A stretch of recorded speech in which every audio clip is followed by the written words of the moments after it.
உங்கள் ஒர்க்கு விஷயமாக இப்போ என்ன கேட்டிங்கன்னா உங்கள் ஒர்க்கு விஷயமாக மோஸ்ட்டாக அதை அப்ளை பண்ணுங்கள். அது ஒர்க் விஷயத்துலேருந்து எக்ஸ்பெக்ட் பண்ணுங்கன்னு தான் நான் சொல்லுவேன் அந்த ஜாலிங்கிறத. ஏன்னு சொல்கிறேன்னா இப்போ இருக்கிற ரியாலிட்டிக்கு கண்டிப்பாக எல்லோரும் ஏதோ ஒரு ஒர்க் போய் தானே ஏதோ ஒரு வேலை நீங்கள் செஞ்சு தான் ஆகணும். சும்மா கண்டிப்பாக யாராலையுமே இருக்கவே முடியாது. அதுக்கு இந்த ஜென்ரேஷனில் ரியாலிட்டியாக அது பாசிபிளும் இல்லை.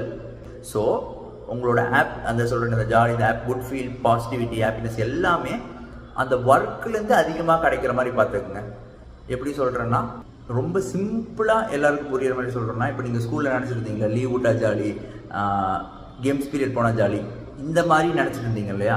ஸோ அதை ஜாலிங்கிறது இப்போ எப்படி நீங்கள் ஒர்க் விஷயமாக மாற்றலாம் அப்படின்னா, லைக் இந்த ஒர்க்கில் இந்த ஒரு அச்சீவ்மெண்ட் நான் பண்ணிட்டேன்னா எனக்கு ஜாலி, இந்த ஒரு எக்ஸ்பெக்ட் பண்ண டார்கெட்டை இந்த டைமுக்குள்ளே நான் முடிச்சிட்டேன்னா ஜாலி, ஓகே இந்த நம்மளோட ஒர்க்கை ஒரு அடுத்த லெவலுக்கு நான் எடுத்துகிட்டு போயிட்டேன் அப்படின்னா அது ஒரு ஜாலி. ஸோ உங்கள் ஒர்க் விஷயமாக எப்படி ஜாலியை இம்ப்ளிமெண்ட் பண்ண முடியுமோ அந்த நீங்கள் இம்ப்ளிமெண்ட் பண்ணிங்கன்னா நிறைய பெனிஃபிட்ஸ் இருக்குது. ஒவ்வொன்றா உங்களுக்கு சொல்கிறேன்.